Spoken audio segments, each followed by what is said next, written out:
All right, this is the Coast to Coast Combat Hour for November 1st. Ed Carbajal, Matt Hawkins, as always, here with you. This week, we are joined by the one eyed dragon himself, Mr. Dre Miley, who is fighting on the Anthony Pettis FC card on November 19th. It's Milwaukee Fight Night number 3, also known as that as well. Dre, welcome to the podcast. Hey man, what's up? Glad to have you on. First things first, I hear rumor through Ed that you may have just received your black belt. Is that true? Yeah, I mean, I didn't. It was weird because I was talking to one of my teammates who we actually worked together, and we were joking about. I was like, man, how funny would it be?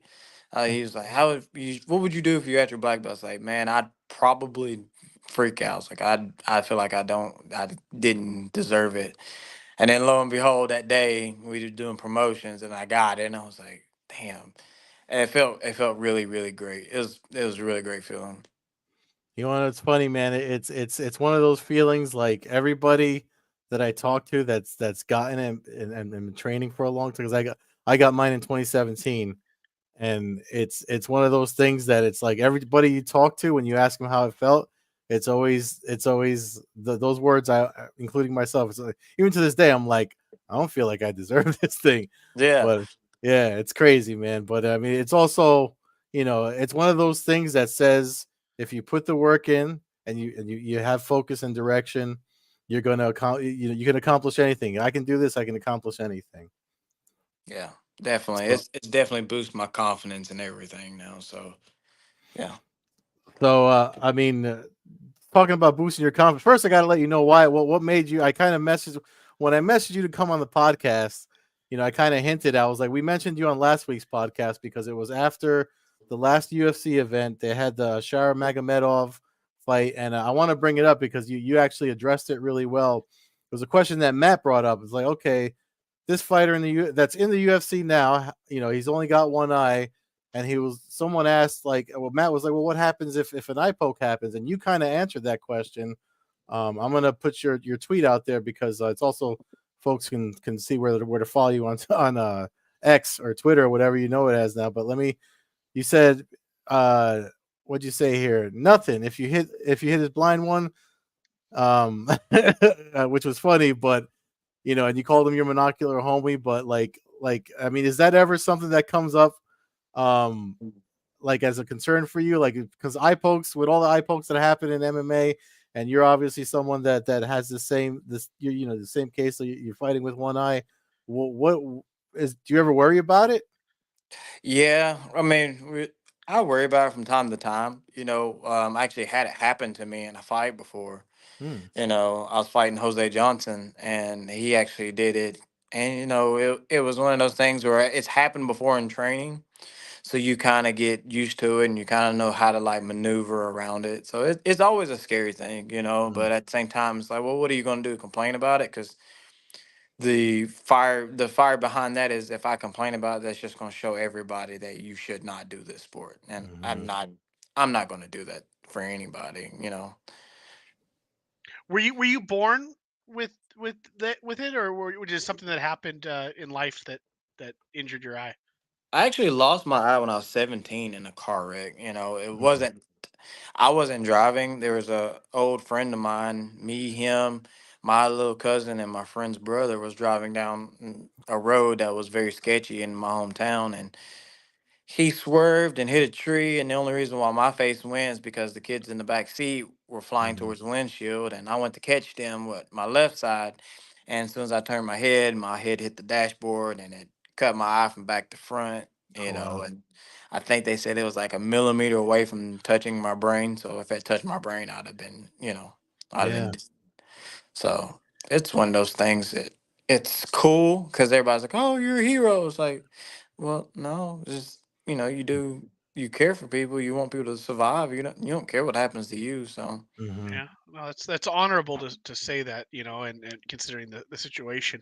So did you start training? Were you training prior to that in your early teens, or did you pick up training after it? So all your training and all your fighting life, I know you started fighting for when you were about 21, 22, give or take a little bit there. So all your competitive time has been with the one eye vision. I started training right, like not right after the wreck, but a few months after the wreck. My grandfather and other family members were telling me you need to go out and do something, Mhm. and I'm one of those guys that's like, well, I'm gonna do something. I'm gonna make it fun. So it was like I've always wanted to do fighting. I've always grown up fighting. Like my whole family fights. Like they all like the rough house. Like we'll break out the boxing gloves on holidays and stuff like that. You Oh, know, nice. yeah, it's a crazy time. Like this is why fighting is just like, But I did that when I was about 18 years old. Well, 19, or 18. My bad, 18. My years are running together. So 18, I started training just because I needed a confidence boost. I needed something to adapt because I was playing football at the time, and I lost scholarships because people was like, "You'll never be the same," and everybody backed off. And then I found MMA and started loving it because I thought it was fun. Never thought about fighting until my head coach was like, "Hey, you want to make a run at this? Like you're doing pretty good." And at the time, I was going with some of the top amateur and pros in the area, like hanging with them. And I was just like, "Well, sure." And then I Mhm. had my first fight, and then after that, I was like, "Oh, okay, I'm hooked." So here we are.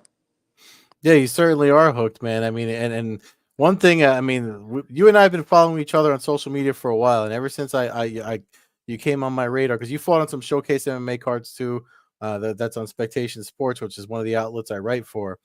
And one of the things ever since you've been on my radar, I noticed that you do. As I was telling Matt before you jumped on, I was like, I said I want to say it quarterly. He at least if he has no fights booked, he tags UFC, Mick Maynard, Dana White, Bellator, all the people out there, and lets them know, hey, I'm ready to go. I'm ready to fight. And it's one of those things that I'm just like, man, this guy's really going after it. And now here you are, you have this fight coming up on the 19th that's going to be on UFC Fight Pass. It's under the Anthony Pettis promotion. So like talk about like you just got your black belt and now you get this fight booked.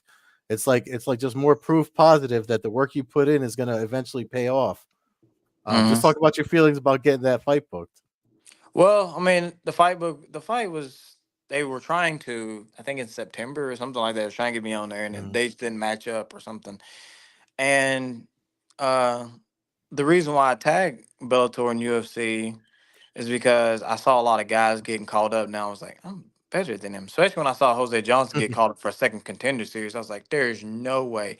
And the funny thing is like our fight has not been aired anywhere. So like that's his one fight where like I think people would watch that, but like, yeah, he shouldn't be in UFC because this guy ragdolled him for Mm, 15 minutes. So and then I get that Bellator call because I was supposed to fight Lucas Brennan, and then the whole eye thing happened there. And like I still have a fight deal with them, and they still have to honor it. So like, I'm still part of that. okay. So it's one of those things I have to stay busy. So I'm tagging people, and I'm seeing Bellator tag these guys who are 0-0 as a pro, and they're tagging, they're signing all these guys, and it's like I'm literally the most experienced dude there is, and you won't push it. Well, it's your eye thing. It's like pretty sure you can make something happen. So Yeah. that's why I keep tagging, and UFC can do it too because I know they have the firepower.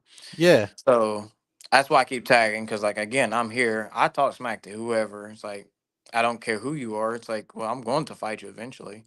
So when this opportunity popped up, I was gassed. So I was like, let's do it. It's like sign the paperwork. Let's get going because I never stopped training. So Yeah. Yeah, and the other thing too is like they can't say that, especially the UFC now, because you featured this guy on that pay per view, last month. They can't say that anymore. Then now you have on your end, you're like, well, you let this guy fight. Here I am, USA homegrown, and with a pretty good record, mind you. You got 6 wins by submission.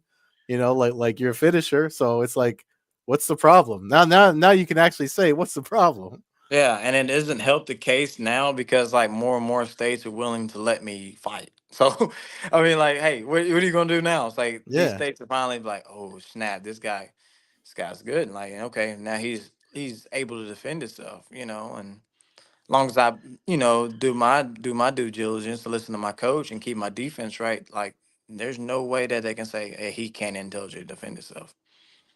No, as I was telling you before you came on, I spoke to a doctor who actually worked one of your fights, and he just said his skills were way too much to let the vision thing hold him back.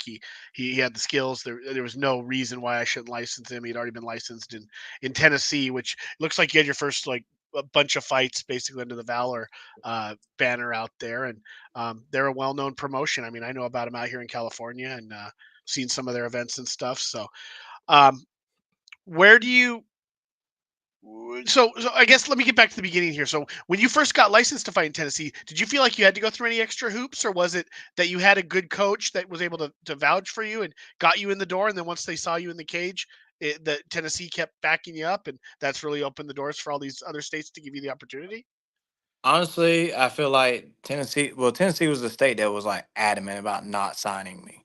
Hmm. Uh-huh. So South Carolina is actually the first state to say yes.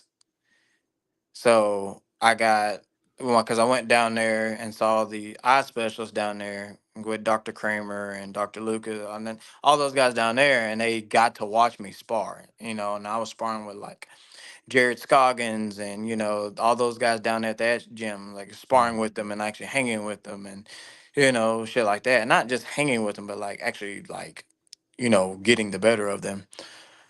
And they was like, "Well, we don't need to see nothing else. We don't, because we can see it there." And then if it wasn't for them seeing that, and my coach not making us go down there and making me do it in front of them, I don't think this would ever happen. Hmm. Tennessee was more so like, well, we need somebody besides just, a run of the mill optometrist. We need an eye specialist. So I was like, okay, bet. So we went down there. Tennessee signed off on the paperwork. And then after that, it was just like, we can't believe that this guy's been hiding the whole time. So, Yeah. Well, it's not like you've been hiding. Again, you've been putting them on blast for a while now. So now yeah. it's more like them being afraid to make a move. But now it's Mm-hmm. like the sport's so big now. Like the opportunities of it's not. I mean, like you hear names like again, everyone you tag, and one's coming here again and to Georgia. They've already been to Colorado. Like when you look at how fast the sport has grown from like 2016 around the time you started to now, like does that just have you licking your chops and rubbing your hands together for opportunity, like long term, like where do you see yourself fighting? I mean, yeah, it definitely has me like, I'm rubbing my hands like, oh, someone's gonna get it. I think the future of me is just, hopefully a contender spot, Hmm. fighting for a while, and just being like, I made it. Because at this point, man, if I go on an absolute tear, which I 100% believe I will, and eventually get to have a number next to my name, and hopefully like Vince, who fought John Jones, who's been like a big brother to me this whole Hmm. time, like get to fight for that. That's a hell of a legacy right there. To be able to make, hell, just to make it to the UFC would be just a stamp on the legacy. So I mean, gold belts really don't attract me anymore. It's more so like, what can my kids get told about me? Like Hmm. who's gonna be able to sing my praises? Stuff like that. The other thing I wanted to ask you is because of the fight you have coming up, you're fighting David Evans. I was looking at the promotional stuff they put out, and they kind of got his image in front of yours. I was like, yo, what's up with that? Like, and then the name was the way the graphic of the names was a little. I was like, wait a minute, they should put the names under the guys' faces or whatever. But like, how do you match up against David Evans? Is what I want to ask. Like, how do you think you do against a guy like him? What do you know about him? Well, he's a well-rounded kid. He likes to strike. He comes from a really good gym in Rufus Sport. He's one of Anthony Pettis' guys. He's signed to his management, so Hmm. it makes sense why they put his picture in front of me, and Mm. stuff like that. And he's also a commentator for them. He has, he's one of theirs. So Okay. I fought people who that if he fought, I don't think he would last against. I fought some of the guys who are in the UFC. Fought some guys who are champions now, and I've watched his guys and I watched him fight. It's like, yeah, there's not much you can do that I've not seen at this point. So as long as I stay in my bag and stay doing what I've been training to do this whole time, it should be, a pretty good fight. His Mm. striking is good, and his ground game is kind of suspect. Wrestling is definitely not there. So we'll have to see what happens on November 19th. And obviously, your specialty is Brazilian Jiu-Jitsu. What's your striking? Are we do you work a lot of striking? What's your How do you see the fight unfolding? Do you see it going to the ground and using your jiu-jitsu, or keeping it on the feet and working him? Well, I mean, like, hold on. I see, like, I don't know how the lights just turned out on me. So I think it'll be one of those things of me implementing my striking to where to get to the ground. I don't see anything crazy that he'll do to wow me or anything like that. So my striking is centered to get him to the ground. And if we have to exchange hands, I'm not above it. It's not something I want to do against a guy Mhm. who's known to kickbox. So yeah, but we've been working a lot of striking. I think for the past few fights, I've shown my striking skills, and people don't take me as a striker. They're like, he's gonna take you to the ground. I'm like, no. So that's exactly what we're gonna do. As somebody that again, because you just got your black belt, was it in October, the beginning of October you got it? I believe so. Yeah, I think so. Um, do you ever think about doing, or have you done any like submission grappling? That because that seems to be popular, more popular than when I started jujitsu. Like, do you do any submission only grappling or any grappling tournament just to kind of keep your blade sharp when the fight's not booked? No, because I don't really. I mean, my coaches push for it, but I really don't. I don't. I can't do it. It's not one of those things that I gravitate to because some of those guys in there they take it too serious, and they Hmm. try to injure you. They try to do things, and then I'm also busy. I have a wife and 3 kids, and I coach at the high school up here, or I help coach at the high school up here. So I'm a busy dude. So I mean, Hmm. it's kind of hard to do it. So wrestling with the kids at the high school, it tends to keep me in shape, and I'm constantly working out. So it's never one of those things where I need to get in that competitive edge too much. Yeah, Do you that's a good point because there's a lot of guys out there in those grappling circles that they go against an MMA fighter. They'll do one of these crazy leg locks just to say, I got this guy that fights. And it's like, yeah, you're not fighting, but I hear what you're saying. That's definitely a smart move. Yeah. So you yeah, it's see? not one of those things. Yep. So you coach wrestling at the high school, and do you is your jiu-jitsu classes you teach, is that kids also, or do you teach adults? I teach both. Okay, so you're So you're busy. You're a busy man. Because I was going to ask if you're a fan of the sport. I imagine you're. I can see all the posters, obviously, in the gym behind you. hmm Do you follow the sport? Do you have a fighter you really like watching? Is your time just busy between family and coaching, and you're more interested, just focused on your career with that as far as MMA? well, I mean, we all watch fights, all the coaches here, and we all watch all the fights, like UFC fights, Bellator, like we'll all watch just because we like fights. We're fans at the end of the day. So, if Vince is fighting, we're all watching together, and it's very tense and it's very, but I like watching it. I love it. Like I do, like if people are hosting like watch parties like on Twitter and stuff, like I'll jump on and watch with them or, stuff like that. I would say my favorite person to watch besides like Vince and my other teammates is probably Kamar Usman and Hamzat. And I know they just fought, and I did not watch that fight. Like I refused to watch that fight. Hmm. I couldn't watch it because it was gonna be too much for me. But yeah, I like watching good fights, good people. I'm like, oh, I want to see what this person's gonna do, and it's yeah. I'm a fan of Usman and Hamzat and Sean Strickland. I was a fan of Izzy, for a while there, but his antics outside the cage got me all jacked up. I was like, I can't do this. I'm an Yeah. Islam Makachev fan too, so that dude's nasty. But I've been watching him since like the beginning. So You ever try to emulate anything you see from these guys that you? I mean, I remember when I started jujitsu, I used to try to copy stuff I saw, but then when you find your own game, you kind of stop doing that. But I'm just curious, if there's anyone's style you try to kind of like emulate? no, not necessarily because then that means I lose myself. I Hmm. become somebody that I'm not. But I will take what I want from like that person. Oh, I like they do this, or my coach is watching. My coach is very good. Coach Eric, he's very good about watching fights and like, oh, this person moves just like my fighter here. Let me take this from this move and give it to my fighter, so my fighter can do this. So we are like a melting pot of everybody, but we have our own style. So like our style is totally different from everybody else. And like Vince will go to like other people, and when Mhm. he goes cross trains out there to PI or wherever, and he'll automatically come back and he'll be like, "Hey, do this, this, and this." Mm. So it's pretty cool to have that type of thing. Do you consider yourself like? Well, I mean, because your school's on Knoxville Mixed Martial Arts, right? Yeah, Is that Knoxville Martial Arts Academy. Knoxville Martial Arts Academy? Sorry. You're good. So would you say that the because like I know we were asking about your base, but like it seems like everybody's pretty well rounded. What you get good at, I guess you're picking favorites if you pick like a style. But do you believe in styles anymore? Has mixed martial arts made it to the point that there is no style? It's just every fighter has their own game that they bring to the cage.